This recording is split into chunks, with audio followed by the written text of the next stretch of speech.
Hi everyone, welcome back to my channel. I hope you are very well. अगर आपको ये video अच्छा लगता है तो वीडियो को लाइक और चैनल को सब्सक्राइब जरूर करना। Let's continue. पिछले एपिसोड में हमने देखा था कि आयला और तवान के बीच काफी बहस हो जाती है, जिससे इनकी रिलेशनशिप में भी अब मिसअंडरस्टैंडिंग आने लगती है। फाइट के बाद आयला एक कोने में आकर बैठ जाती है। उसे यकीन नहीं होता कि तवान ने ये सब कह दिया, जिससे उसका दिल टूट जाता है और फुट फुट कर रोने लगती है। तभी उसे ख्याल आता है कि शूटिंग करते हुए जब मैंने चांदनी से पूछा था अचानक से तवान को क्या हुआ जो मुझसे इतनी दूर दूर भाग रही है। चांदनिया बताती है कि कंपनी के रूल्स होते हैं, जैसे कि वीआईपी के ज्यादा क्लोज नहीं हो सकते। अगर बॉडीगार्ड ने ऐसा किया तो ये नियमों के खिलाफ होता है। यही रीजन होगा जिस वजह से वो आपको अवॉइड कर रही है। ये सोच कर आयला पागल हो जाती है और पूरी तरह रोने लगती है कि मैं सिर्फ वीआईपी नहीं बल्कि तुम्हारे लिए स्पेशल हूँ, तुम्हें समझ क्यों नहीं आता। फिर तवान भी अपने बॉडीगार्ड को बोलती है कि वीआईपी का ख्याल रखना। ये कहकर वहाँ से निकल जाती है। ये देखकर तीनों भी हैरान होते कि आखिर बॉस को हुआ क्या है, इतनी अपसेट क्यों थी। फिर तवान भी आउटसाइड आकर बैठ जाती है और इस फाइट के बाद वो भी बहुत इमोशनल होती है और सभी फ्लैशबैक याद करती है कि तवान हमेशा उसके साथ होती है, उसका ख्याल रखती है। क्या कभी आयला को रियलाइज नहीं हुआ कि मैं भी उससे प्यार करती हूँ। यहाँ पर तवान भी काफी ज्यादा हर्ट होती है, वो भी रोती है क्योंकि आयला की बातों से उसका भी दिल टूटा है। रोना धोना करने के बाद नेक्स्ट डे आयला न्यू लुक और एटीट्यूड के साथ एंट्री करती है। आयला तवान को फुल्ली इग्नोर करती है और एटीट्यूड दिखाते हुए कार में जाकर बैठ जाती है। ये देखकर तवान भी मुंह बना लेती है कि इग्नोर करना है तो करो, आई डोंट केयर। इसके बाद ये शूटिंग पर आते हैं। यहाँ आयला नूडल्स का ऐड करती है जो कि फर्स्ट राउंड में ही अच्छे से शूट हो जाता है, तो डायरेक्टर आयला को खुश होकर ब्रेक दे देते हैं। अब ब्रेक टाइम में आयला गुमसुम बैठी हेडफोन लगाए सॉन्ग सुन रही होती है। माहौल थोड़ा अटपटा होता है, दोनों आपस में कोई बात नहीं करती क्योंकि अभी तक इनकी नोकझोंक जारी होती है। तभी नाना आयला के लिए पानी ऑफर करती है तो आयला उसे प्यार से कहती है मुझे कुछ टाइम अकेले रहना है और देखो ना, तुम सब हमेशा मेरा ख्याल रखते हो लेकिन खुद का ख्याल रखना भूल जाते हो। तुम लोगों ने अभी तक खाना भी नहीं खाया, सो प्लीज तुम खाना खा लो, तब तक मैं भी थोड़ा टाइम स्पेंड कर लूंगी। तवान कहती है मैं आयला का ख्याल रख लूंगी, अभी तुम्हें ब्रेक ले लेना चाहिए। फिर तीनों चले आते हैं। नाना को आज इनका बिहेवियर अजीब लगता है तो उनसे कहती है इनकी शक्लें तो देखो किस तरह की बना रखी है, इन दोनों ने एक दूसरे को मारा पीटा तो नहीं। चांदिया कहती है तुम पागल हो क्या, बॉडीगार्ड वीआईपी को कैसे मार सकता है। टॉयफिंग कहता है हमें ब्रेक खाने के लिए मिला है, ये बातें करने के लिए नहीं, चलो यहाँ से। तभी उनके जाने के बाद एक हैंडसम लड़का आयला से मिलने आता है। तवान उसको प्रोटेक्ट करने के लिए जाती है लेकिन आयला उसे इग्नोर करके लड़के को हक कर लेती है। लेकिन आयला जानबूझकर तवान को तंग करने के लिए उस लड़के के हाथ में हाथ डालकर निकल जाती है। अब ब्रेक टाइम खत्म हो गया था तो ये लोग भी वापस आ जाते हैं। तभी नाना इस लड़के के बारे में तवान को बताती है, इसका नाम पीत है और थाईलैंड का टॉप सिंगर भी आयला के साथ उसी कंपनी में काम करता है। अब दूसरी साइड से चांदनिया भी कुछ बताने लगती है और इस लड़के की वजह से तवान का पारा पहले ही 7वें आसमान पर था, लेकिन आग में घी डालने का काम ये दोनों अच्छे से कर रही थी। ये देखकर तवान को और गुस्सा आता है तो उन्हें आंखें दिखाकर चुप होने को कहती है। लेकिन दूसरी तरफ कुछ लोग इनकी केमिस्ट्री के बारे में बातें करते हैं कि तुम दोनों साथ में बहुत अच्छे लगते हो। तभी ये दोनों और भी ज्यादा फ्रेंडली हो जाते हैं और वो लड़का आयला के और भी ज्यादा क्लोज आने लगता है। ये देखकर तवान को बर्दाश्त नहीं होता और उसका गुस्सा क्लियरली दिख रहा था कि वो जेलस हो रही है। अब इसके बाद ये घर आते हैं तो आयला उसी लड़के से बात करते हुए बाहर निकलती है। ये देखकर तवान चिढ़ जाती है और उसे इतना गुस्सा आता है कि अपना गुस्सा निकालने के लिए ट्रेनिंग हॉल में आ जाती है और वो गुस्से में कभी पंचिंग करती है कभी शूटिंग करती है। अब ये बात तो क्लियर है कि तवान को उस लड़के से जेलसी हो रही है जो कि तवान बर्दाश्त नहीं कर पाती जब वो आयला के साथ होता है और इसी के साथ ये सीन पे कट हो जाता है। अब नेक्स्ट डे दिखाया जाता है कि आयला स्टेज पर परफॉर्म कर रही होती है। ये वही प्रोग्राम होता है जिसकी बात सेकंड एपिसोड में आयला की बॉस ने की थी और उसे प्रोटेक्ट करने के लिए भी ये सब लोग आए होते हैं। जब उसका परफॉर्म खत्म होता है तो स्टेज से उतरने के लिए तवान अपना हाथ देती है, लेकिन आयला फिर भी उसको इग्नोर करके नाना का हाथ लेते हुए वहाँ से निकल जाती है। तवान को ये देखकर बुरा लगता है लेकिन कुछ कहती नहीं। इसके बाद सीन उनकी प्रैक्टिस पर शिफ्ट होता है जहाँ ये दोनों बहुत ही क्लोज होकर डांस कर रहे होते हैं। ये देखकर तावान से रहा नहीं जाता, उसे हद से ज्यादा गुस्सा आ जाता है क्योंकि वो आयला को किसी और के साथ इतनी ज्यादा क्लोज नहीं देख सकती। तावान वहाँ से अपने माइक साइक निकाल कर रूफटॉप पर आ जाती है और उसकी आंखों में वही सीन खटक रहा होता है जब वो लड़का आयला को इतने क्लोज होकर टच कर रहा था। यहाँ पर तावान काफी इमोशनल हो जाती है और रोने लगती है। सच में ये बहुत मुश्किल होता है जब आप किसी को प्यार करते हो तो उसे किसी और की बाहों में नहीं देख सकते। थोड़ी देर बाद तावान नीचे आती है तो तीनों को बाहर खड़ा देखकर पूछती है आयला कहाँ है। ये बताते हैं कि उसने ही हमें बाहर भेजा है, ये कहकर उसके साथ कुछ इम्पोर्टेंट बात करनी है। वो पूछती है कि अंदर गए हुए उन्हें कितना टाइम हो गया, तो फिल्म बताता है लगभग 10 मिनट। ये सुनते ही उसे फिर से गुस्सा आ जाता है और उन्हें डांटने लगती है कि 10 मिनट से वो अकेली उस लड़के के साथ रूम में है। मैं तुम्हें उसका ख्याल रखने के लिए कहकर गई थी, ना कि इसलिए कि तुम यहाँ खड़े रहो।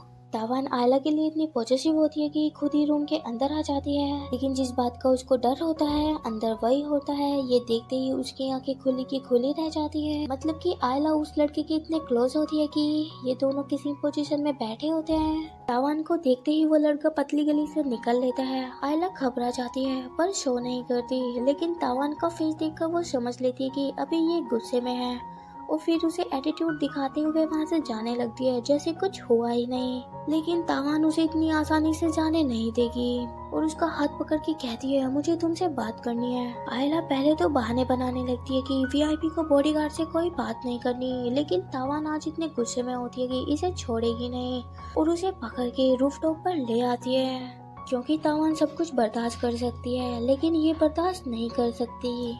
आयला कहती है तुम्हें जो भी बात करनी है जल्दी करो, मेरे पास इतना टाइम नहीं है। यहाँ तावान का गुस्सा फूट पड़ता है और उसे कहने लगती है तुम ये किस तरह की हरकतें कर रही हो, तुम्हें इसका अंदाजा भी है इससे कितनी बड़ी प्रॉब्लम हो सकती है। लेकिन आयला तो कुछ सुनने समझने की हालत में नहीं होती और उसे ही कहने लगती है कि हम दोनों सिंगल हैं, अगर कुछ कर भी लिया तो क्या दिक्कत होगी। मैं पीट को जानती हूँ, वो इतना शरीफ लड़का है कि मेरा दिल नहीं तोड़ेगा। अब आयला का दिल टूटे ना टूटे, मगर ये सुनते ही तावान का दिल 100 टुकड़ों में टूट जाता है। आज इन दोनों का गुस्सा 7वें आसमान पर होता है। तावान कह देती है जब तुम्हें मेरी बात सुननी ही नहीं तो ठीक है, वो सब कुछ करो जो तुम्हारा दिल चाहता है, लेकिन अब इससे आगे मैं तुम्हारा ख्याल नहीं रख पाऊंगी। और फाइनली अपना कॉन्ट्रैक्ट टर्मिनेट करके वहाँ से जाने लगती है। फिर पीछे से रोते हुए आयला कहती है ऐसे ही तुम मुझे 8 साल पहले छोड़कर चली गई थी, लेकिन तुमसे ये पूछने की मेरी हिम्मत कभी नहीं हुई क्योंकि जिस तरह से तुम मुझे ट्रीट करती हो मुझे लगता है तुम्हें फर्क ही नहीं पड़ता और उस टाइम पे मुझे कैसा महसूस होता है तुम अंदाजा भी नहीं लगा सकती। लेकिन आज तुम्हें सच बताती हूँ, जब मैंने तुम्हें पहली बार देखा था तब से आज तक तुम मेरे दिल में हो। तुम्हारे साथ टाइम स्पेंड करने के लिए मैंने क्लब ज्वाइन किया जबकि मेरा उसमें कोई इंटरेस्ट था ही नहीं। मैंने हर एक वो चीज की जिससे मैं तुम्हारे साथ रह सकती हूँ। तुम्हारे लिए मैंने वो डांस कॉन्सर्ट भी किया था। उस दिन मैं इतनी खुश थी कि तुम्हारे पास भी आई थी आई लव यू कहने के लिए, लेकिन इससे पहले ही तुम चली गई और सब कुछ खत्म कर दिया। और तुमने मुझे कहा था ना मैं इतना अच्छा डांस करती हूँ तो मैं डांसर बन जाऊँ। उस दिन से मैंने सोच लिया था कि इतनी फेमस डांसर बन जाऊंगी कि फिर से तुम्हें वापस ले आऊंगी।